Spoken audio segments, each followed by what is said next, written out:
الحمدللہ رب العالمین والصلاة والسلام علی سید الانبیاء والمرسلین والعاقبۃ للمتقین۔ محترم حاضرین مسجد اور عزیز بچوں، السلام علیکم ورحمۃ اللہ وبرکاتہ۔ اعوذ باللہ من الشیطان الرجیم، بسم اللہ الرحمن الرحیم۔ تبارک الذی بیدہ الملک وہو علی کل شیء قدیر، الذی خلق الموت والحیاۃ لیبلوکم ایکم احسن عملا وهو العزیز الغفور۔ وقال اللہ تعالی بسم اللہ الرحمن الرحیم، وذکر فإن الذکر تنفع المؤمنین وما خلقت الجن والانس الا لیعبدون۔ صدق اللہ العظیم۔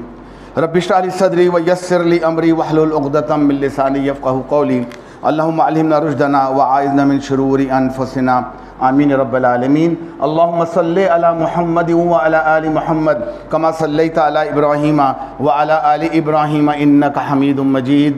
اللہم بارک علی محمد وعلی آل محمد کما بارکت علی ابراہیم وعلی آل ابراہیم انک حمید مجید۔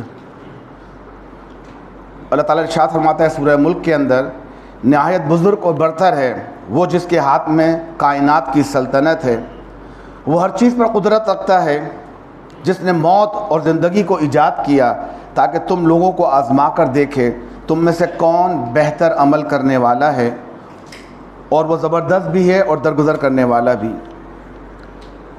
تھوڑا موضوع جو آپ کا سلسلہ ہمارا چل رہا ہے، آپ نے 2 خطبے سنے محمود صاحب سے سورہ کہف کے متعلق، اور 2 خطبے آپ نے متصر صاحب سے سنے دجال کے متعلق۔ تھوڑا موضوع کو پیچھے لاتے ہوئے، یہ موضوعات جو ہم آپ کے سامنے بیان کر رہے ہیں، یہ تبھی سمجھ میں آئیں گے یا ان کی اہمیت بڑھ جائے گی یا یہ فائدہ مند ہوں گے اگر ہمیں یہ معلوم ہو کہ ہم دنیا میں آئے کیوں ہیں۔ جب تک ہمیں ہمارا مقصد نہ معلوم ہو زندہ رہنے کا، دنیا کے 1000 لیکچر دے دیجئے کچھ سمجھ میں نہیں آئے گا۔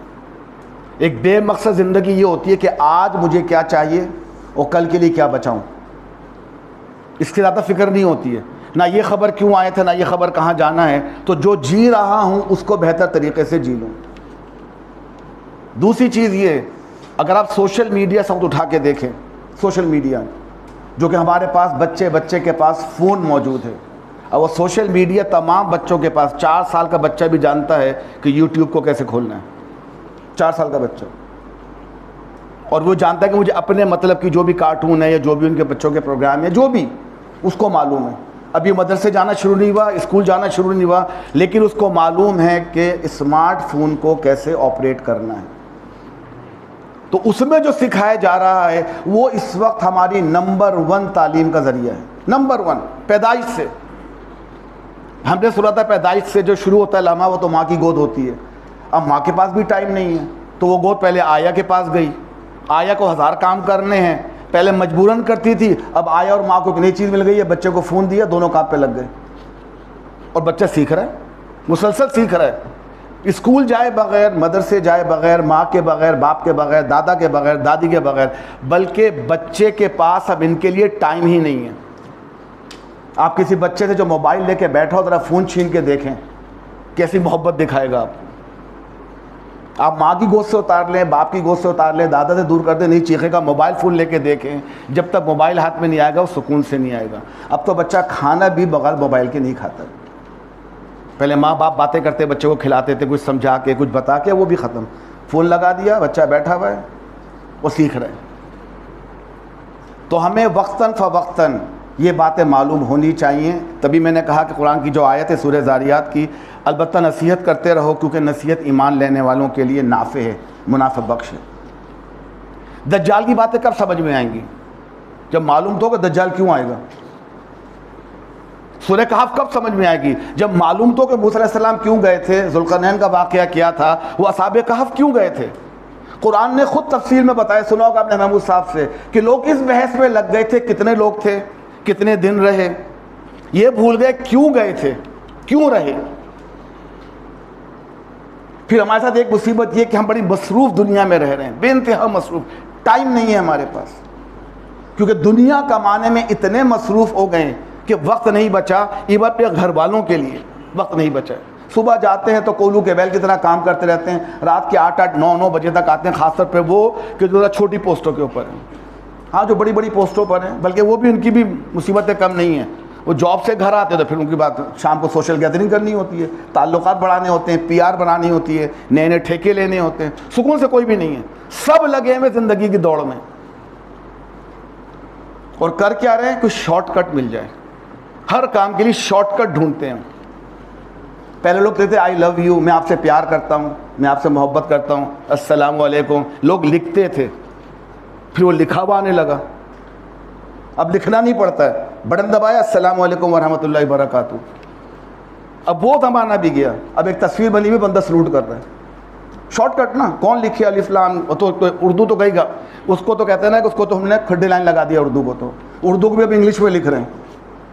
تو لکھنے والا کام بھی گیا کیونکہ ہمیں شارٹ کٹ چاہیے. اب ایموجیز اور ایموٹیکون کا زمانہ آ گیا ہے. سمبل. ہم نے سنا تھا جب دنیا ترقی یافتہ نہیں تھی، مصر کی قوم، تو وہ سائن لینگویج سے کام چلاتی تھی. پھر لوگ پڑھا لکھنا شروع ہو گئے تو لکھنا شروع کرا، پڑھنا شروع کرا. ہم دوبارہ اسی دور میں چلے گئے. تو آئندہ کوئی 100-2,000 سال بعد جو قوم آئے گی، جب وہ 2024 کا مطالعہ کرے گی تو ایموٹیکون سیکھے گی کہ ان کا مطلب کیا تھا. واٹس ایپ کے اوپر یہ جو مختلف سائن بنے، ان کا مطلب کیا تھا. کیونکہ لینگویج تو ہم بھول چکے نا.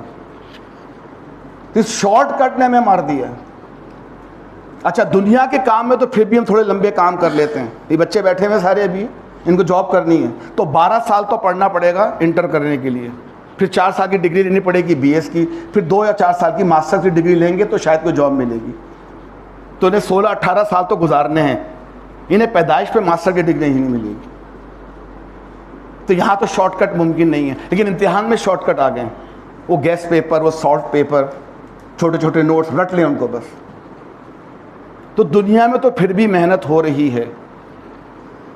دین کے معاملے میں شارٹ کٹ شارٹ ہوتا چلا جا رہا ہے. ہمارے پاس اب سیکھنے کا ٹائم نہیں ہے. کوئی ایسا طریقہ، کوئی جنتر منتر معلوم ہو جائے کہ بس میں بخشا جاؤں. کیونکہ ایک عقیدہ ہمارے اندر بچپن سے موجود ہے کہ اللہ ہے، مرنا ہے اور قیامت آئے گی. ہے کہیں دماغ میں کہیں موجود ہے. اور اتنا پتہ کہ قیامت میں جنت جانا ہے مجھے. جہنم کی فکر نہیں ہے، جنت کی فکر ہے. تو جنت کا شارٹ کٹ کیا ہے وہ ڈھونڈتے ہیں.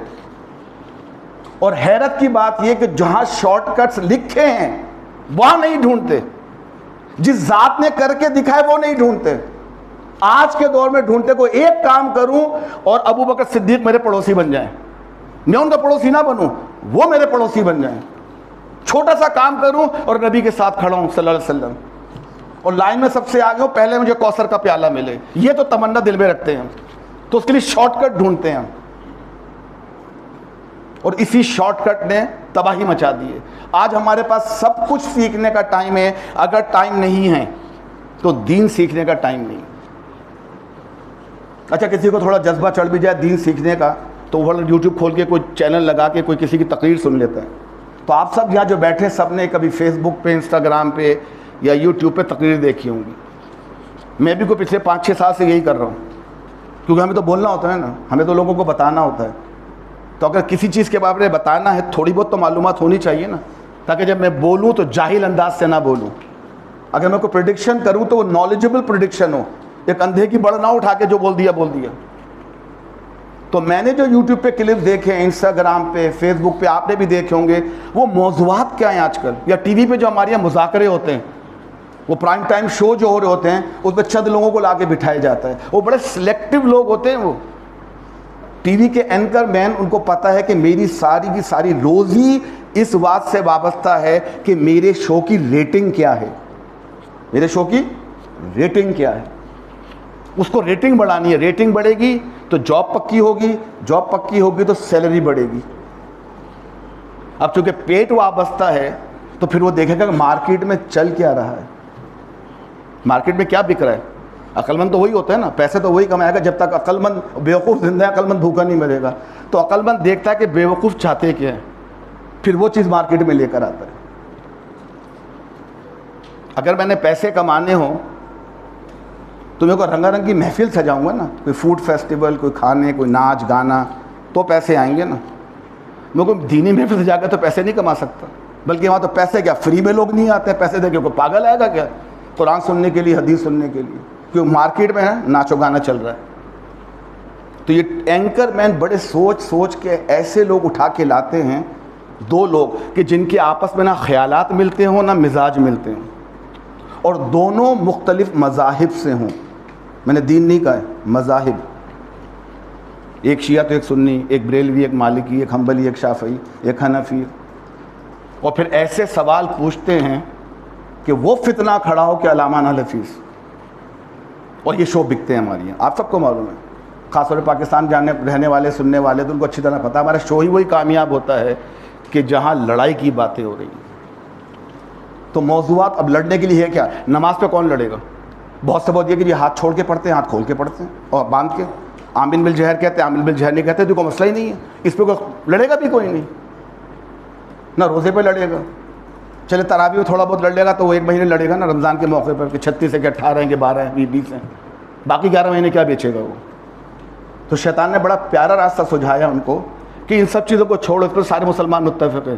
میں نے اب شاید پچھلے جمعے کسی جمعے میں نے کہا تھا کہ اگر ہمارے جو لوگ کہتے ہیں نماز میں فرق ہے مسلمانوں کے اندر، میں نے دعوے سے کہتا ہوں، اور یہ ڈاکٹر صاحب کا مقولہ ہے، یہ ڈاکٹر احمد رحمۃ اللہ علیہ کا، کہ جو دعویٰ کرتے ہیں کہ نماز میں فرق ہے مسلمانوں کی، انہوں نے کہا تمام مسالک کے مسلمانوں کو جمع کر لیں، تمام مسالک کے، شیعہ سنی، سنی کے تمام فرقے اور شیعوں کے تمام فرقے، اور ان سب کو نماز کے لیے کھڑا کر دیں اور ایک امام کے پیچھے نماز پڑھوا لیں. اگر آپ کو کہیں بھی ترتیب میں فرق نظر آئے تو آپ سمجھیں نماز میں فرق ہے. کھڑے ہونے میں، رکوع میں، سجدے کی تعداد میں، قاعدے میں، سلام پھیرنے میں فرق نظر آ جائے تو ہم مان لیں گے آپ کی نماز میں فرق ہے. فرق کہاں ہے؟ کوئی ہاتھ چھوڑ کے پڑھ رہا ہے، کوئی ہاتھ باندھ کے پڑھ رہا ہے، کوئی رفع دین کر رہا ہے، کوئی رفع دین نہیں کر رہا ہے، کوئی آمین زور سے کر رہا ہے، کوئی نہیں کر رہا، بس. اور کوئی سلام پھیر رہا ہے تو کوئی صرف ہاتھ اٹھا کے اللہ اکبر کہہ رہا ہے. اور کوئی فرق ہے؟ تو دلیل تو بودھی ہو گئی نا. تو اس پہ اختلاف تو ہو ہی نہیں سکتا. تو لڑے تو کہاں لڑیں؟ کوئی لڑانا تو ہے، کیونکہ پبلک کو لڑنے کا شوق ہے، سننے کا. کل ایک جگہ گزرا تھا، ٹریفک جام، تقریباً 1 کلومیٹر 2 کلومیٹر ٹریفک جام ہو گیا. کیا ہوا؟ گاڑی کا ٹائر پھٹ گیا تھا، کچھ لوگ وہ دیکھنے کے لیے رک گئے تھے. تو باقی بھی تو دیکھیں گے نا. وہ دیکھنے کے لیے بھی اگر آپ 100 سے 60 پر بھی آ گئے تو ٹریفک تو جام نا. متجسس ہنگامے دیکھنے، ہم نے قتل دیکھنے، حادثے دیکھنے، تصویریں کھینچنی ہیں، انسٹاگرام پہ لگانا ہے اپنا جو ہے نا روزانہ کا جو آپ کی جو پوسٹ ہوتی ہے جو اپڈیٹ کرتے ہیں آپ. تو سب سے بڑا اس وقت جو موضوع پاکستانی سوشل میڈیا پہ چل رہا ہے، انڈیا کا تو مجھے نہیں پتا، وہاں کے چینل نہیں دیکھتا، افضل کون ہے. اب 1,24,000 صحابہ ہیں، ایک ایک کو پکڑ کے بیٹھ گئے، اور افضل کون ہے. اور ایسے ایسے مناظرے ہو رہے ہیں اور ایسی ایسی کتابوں کے حوالے دیے جا رہے ہیں کہ جن کا نہ سر نہ پیر. اور کہتے کیا ہیں بولنے والے؟ کتابوں میں لکھا ہے. وہ کہتے تقریباً 200 سے زیادہ کتابوں میں لکھا ہے. اب ایک بندہ 200 کا نمبر سن کے ویسے ہی مروب ہو جاتا ہے، 200 کتابوں میں جھوٹ تو نہیں لکھا ہوگا نا. اب ہماری مسئلہ یہ کہ ہم ان سے ڈائریکٹ بات کر نہیں سکتے. آپ 200 کی بات کرتے کہ فلاں افضل ہے، میں آپ کو 50,000 کتابیں لا دوں گا عیسیٰ علیہ السلام خدا کے بیٹے ہیں. تو کتابوں میں تو لکھا ہے. تو آپ کی دلیل کے تحت کہ چند کتابوں میں لکھا ہے تو سچ ہوگا، تو جو کرسچینائٹی کی ساری کتابوں میں لکھا ہے تو بات مانتے کیوں نہیں پھر آپ؟ نہیں، وہ مستند نہیں ہے. اب یہاں ہم کو سند کا حوالہ یاد آ جائے گا، اپنے معاملے میں نہیں آئے گا. تو سب سے بڑی بحث سوشل میڈیا کی، افضل کون ہے. دوسرا ایک اور نیا فتنہ کھڑا ہو گیا. بھئی جو نبی سے پہلے گزر گئے، اللہ ان کا نبی کے مطابق حساب نہیں لے گا، ان کا حساب پچھلے انبیاء سے ہوگا. اب ایک بحث یہ کھڑی ہو گئی ہے کہ آپ صلی اللہ علیہ وسلم کے والدین کیا تھے. اپنے ایمان کی فکر نہیں ہے کہ میں کیا ہوں، وہ کیا تھے. مسلمان تھے کہ معاذ اللہ کافر تھے؟ کیونکہ پہلا سوال تو یہی ہونا ہے، آگے تو بڑھے گی نہیں بات آگے. پھر ابو طالب کیا تھے؟ ان کے ایمان کی فکر پڑی ہوئی ہے، اپنے ایمان کی فکر نہیں ہے. اور آج کا سب سے بڑا ایک اور موضوع، جو میں نے چند موضوع چنے وہ پورے میڈیا کو چھاننے کے بعد جو بڑے بڑے موضوعات نظر آئے تھے نا، کہ شیخ عبد القادر جیلانی رحمۃ اللہ علیہ مدفون ہے جو بغداد کے اندر، ان کے فضائل اور کرامات. ایک سن کے تو میرا بھی دماغ چکرا گیا تھا کہ لوگوں کو کیا سوچتی ہے کہ جس جگہ سے آگے جبرائیل علیہ السلام نہیں جا سکے اور کہا کہ اس سے آگے جاؤں گا تو میرے پر جل جائیں گے، تو وہ صاحب جو بیٹھے تھے لمبی داڑھی والے، پورے بادشاہ تھے، پورے حساب سے انہوں نے اسلامک یونیفارم پہنا ہوا تھا، لمبی داڑھی، مونچھیں شیو کی ہوئی تھی، ٹخنے سے اوپر شلوار تھی، انگوٹھی بھی تھی، امامہ بھی تھا, سب کچھ تھا ماشاءاللہ, بالکل ڈگری تھی پی ایچ ڈی کی ان کے پاس. کہتے نبی آگے کیسے جا سکتے ہیں, پہلے تو براق لایا گیا تھا, اب کیسے گئے تھے؟ وہ جی بس کتابوں میں لکھا ہے. کیا لکھا ہے؟ شیخ عبد القادر جیلانی رحمۃ اللہ کے کندھے پہ بیٹھ کے گئے تھے, اور لوگوں نے واہ واہ الحمدللہ, صاحب پاگل ہو گئے. نقل کے اندھوں کو دیکھیں, جہاں جبرائیل علیہ السلام نہ جا سکے, جو اللہ کے سیکرٹری خاص ہیں, محلہ کے ایک بندہ چلا گیا لے کے, تو پھر افضل کون ہوا؟ لے جانے والا نا, اس کو بھی بلایا گیا ہوگا. اس پر ہم سوچتے ہیں, یہ ذرا out of the syllabus course ہو جاتا ہے تھوڑا ہمارا. یہ موضوعات ہمارے یہاں چل رہے ہیں, اور آج کل ہمارے بچے اگر ہم ان کو قابو میں نہیں کیا, ہم نے ان کو سوشل میڈیا کے حوالے کر دیا, وہ یہی سیکھیں گے. کیوں؟ میرے پاس تو ٹائم نہیں ہے بچوں کے لیے, میرے پاس تو ٹائم نہیں ہے, اور یہاں تو مدرسے بھی نہیں ہے کہ جہاں بچوں کو ہم بھیج سکیں. بس جو کچھ پتہ ہے مجھے, خاندان میں دیکھ رہے ہیں بچے وہی سیکھ رہے ہیں, بات آگے بڑھنے کی کچھ بھی نہیں ہے. تو بتا پھر میرے بچے بھی سیکھیں گے نہیں سیکھیں گے؟ آخر ان لوگوں کے پیچھے لاکھوں نہیں کروڑوں لوگ ہیں, کروڑوں لوگ, اور دنیا بھر میں, اور ان میں سے کوئی مسقط آ جائے پھر دیکھیں کیسا رش لیتے ہیں وہ لوگ بھی. آپ سب جانتے ہیں جب ہمارے باہر سے علماء کرام آتے ہیں تو لوگ کس نیت سے جاتے ہیں؟ سیلفی بنوانے, سلام کرنے کے لیے, تاکہ پتہ چلے کہ جی میں ان کے ساتھ بیٹھا تھا. یہ ہمارا آج کل کا حال ہے. اور اب ان لوگوں کے جو یہ باتیں بیان کرتے ہیں, ہم نے ان کو اتنا بڑا درجہ دے دیا ہے, اتنا بڑا درجہ جس کا قرآن نے ذکر کیا تھا بنی اسرائیل کے اندر. سورہ توبہ کی آیت ہے یہ, اور آج ہم بالکل سورہ توبہ کی اسی آیت پر عمل کر رہے ہیں. اور حضور کی حدیث کے مطابق جو حالات یہود پر گزرے ہیں تم پر بھی گزریں گے, یہاں تک کہ تم اور یہود کے اندر اتنی مشابہت ہوگی جتنی ایک سیدھے پاؤں کی جوتی کی الٹے پاؤں کی جوتی کے ساتھ مشابہت ہوتی ہے. آپ نے جوڑ کے دکھایا کہ دونوں جو جڑتے ہیں تو بالکل ایک دوسرے کے برابر ہوتے ہیں. قرآن نے یہودیوں کی ایک بات بتائی ان کے وقت کی, اور آج ہمارے یہاں یہ بالکل وہی کی وہی موجود ہے. قرآن کہتا ہے سورہ توبہ کی 31ویں آیت کے اندر, انہوں نے اپنے علماء اور درویشوں کو اللہ کے سوا اپنا رب بنا لیا. اسی طرح عیسیٰ ابن مریم کو بھی, حالانکہ ان کو ایک معبود کے سوا کسی کی بندگی کرنے کا حکم نہیں دیا گیا تھا, جس کے سوا کوئی مستحق عبادت نہیں ہے, پاک ہے وہ ان مشرکانہ باتوں سے جو لوگ کرتے ہیں. قرآن کیا کہتا ہے مجھے نہیں پتا, حدیث کیا کہتے ہیں مجھے نہیں پتا, میرا مولوی اور علماء عالم کیا کہتا ہے مجھے اس کا پتہ ہے, اور 100% یقین ہے کہ وہ جو کہہ رہا ہے وہ صحیح کہہ رہا ہے. تو پچھلے 400-500 سال میں جو ہمارا حال ہوا ہے نا, اس کی میں نے مثال دی تھی. ایک جگہ اٹلی میں بڑا مشہور عجوبہ ہے دنیا کا, کوئی ٹیڑھا ٹاور کھڑا ہوا ہے, لیننگ ٹاور آف پیسا, ہر ایک کو پتہ ہے. کوئی اٹلی جائے گا تو وہاں کا کارڈ خرید کے لائے گا, تصویریں پتہ ہے. دنیا کے 7 عجائب میں سے ایک عجوبہ ہے کہ ایک ٹاور ٹیڑھا کھڑا ہوا ہے. تو کہتے ہیں فزکس کے بچے سے پوچھے ٹاور ٹیڑھا کیوں ہے؟ کہ ٹیڑھا بنایا گیا تھا. نہیں, ٹیڑھا تو نہیں بنایا گیا تھا نا, تو ٹیڑھا ہے کیوں؟ نہ اس کی فرسٹ فلور پہ پرابلم, نہ گراؤنڈ فلور پہ پرابلم, نہ ٹاپ فلور پہ پرابلم کہیں نظر نہیں آ رہی ہے. ٹیڑھا کیوں ہو گیا وہ؟ مجھے تو خطبہ ہے تو بچہ سوال جواب نہیں کر سکتا, بچہ بھی آپ کو جواب دے دے گا. اس کی بنیاد کمزور تھی, تو پوری کی پوری عمارت ٹیڑھی ہو گئی. یہ بتا رہی ہے, شاید اللہ کو دکھانا بھی چاہ رہا ہے کہ بنیاد کمزور ہو تو بلڈنگ کبھی سیدھی نہیں ہوتی ہے. اور ہماری بنیاد کیا تھی جس پر ابھی امام صاحب نے بھی اشارہ کیا, قرآن کی تفسیر ہر دفعہ نئی لکھنے کی ضرورت کیا ہے؟ یہ بڑی اہم بات ہے. یہ کیا وجہ ہے کہ 50 سال 100 سال بعد آپ کو قرآن کی تشریح دوبارہ کرنی پڑے گی؟ اس کی کئی وجوہات ہیں.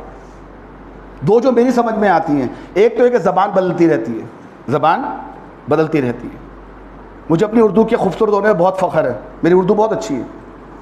پر اگر میں پہلا اردو کا ترجمہ پڑھوں گا جو شاہ ولی اللہ کے بیٹے نے کیا تھا, آدھا میرے سر سے گزر جائے گا.